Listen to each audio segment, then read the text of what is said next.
Salam hörmətli izləyicilər, mən bugün növbəti hekayəni paylaşmaq istəyirəm.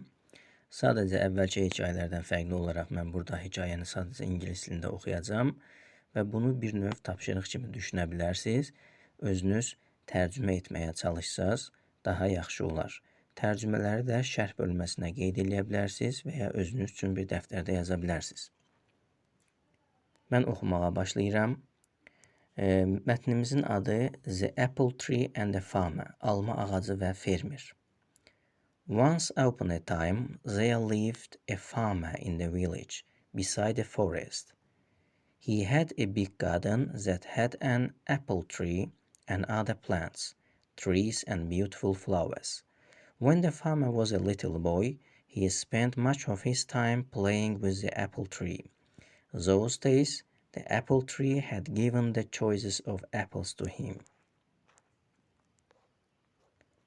However, as time passed, the apple tree became old and stopped bearing fruits. Now that the farmer was not getting any apples from the tree, he decided that the tree was useless. Therefore, he decided to cut the tree and use its wood to make some new furniture. He felt that since the tree was old and huge, he did not have to cure it and it would make great furniture. He forgot that as a boy he had spent his entire childhood climbing the tree and eating its apples. Now the apple tree was home to several little animals in the neighborhood. This included squirrels, sparrows, and a huge variety of birds and insects. When the farmer took his axe and began chopping the tree, all the little animals came rushing down. They all began to plead with the farmer. They gathered round the farmer and said, "Please don't cut the tree. We used to play with you when you were small, under this very tree. This is our home and we have no other place to go." The farmer was adamant. He raised his axe and the commotion grew. "Please don't chop and destroy my home and kids," cried the squirrel. "Please don't chop and destroy my nest," cried the little birds.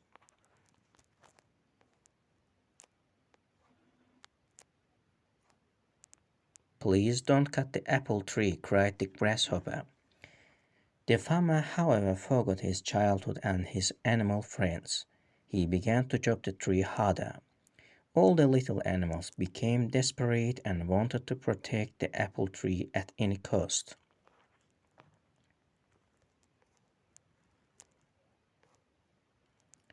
The little animals said, "We will sing for you when you are toiling away in the fields.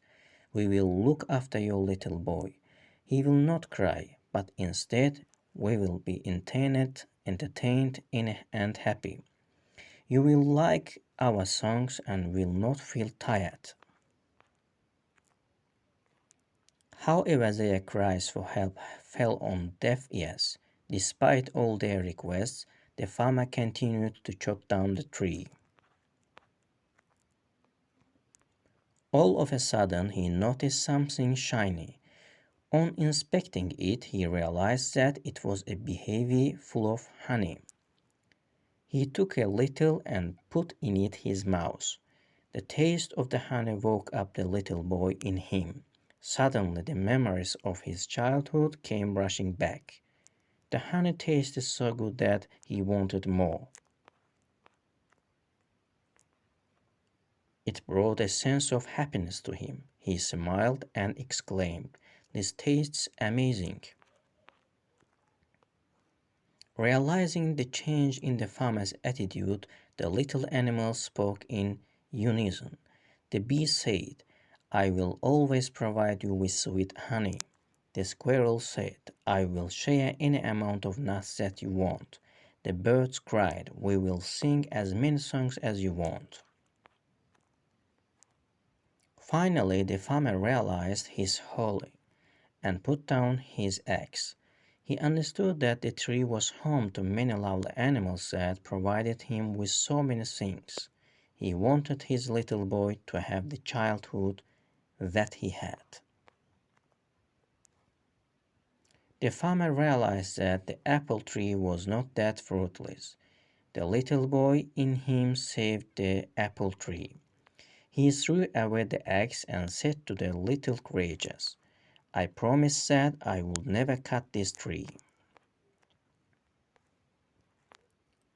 I have realized my mistake, and you all can now live in peace and harmony. The little creatures thanked the bee profusely. If the farmer had not found the beehive, they would have been homeless by now. They continued living happily in the old apple tree. Moral: each and every living thing in nature is of some use. We should not destroy and any living thing. Deməli, oxuyub mətnimizin axırına gəldik. Bunu tərcümə etməyi sizə həvalə edirəm və bunu bir yarış kimi də düşünə bilərik. Tərcümə edənlər tərcümələrini şərh bölməsində paylaşa bilərlər. Kimin tərcüməsi daha düzgün və dolğun olarsa, növbəti dərs həmin insanın şərəfinə keçiriləcək. Sağ olun, gələn görüşlərə dək.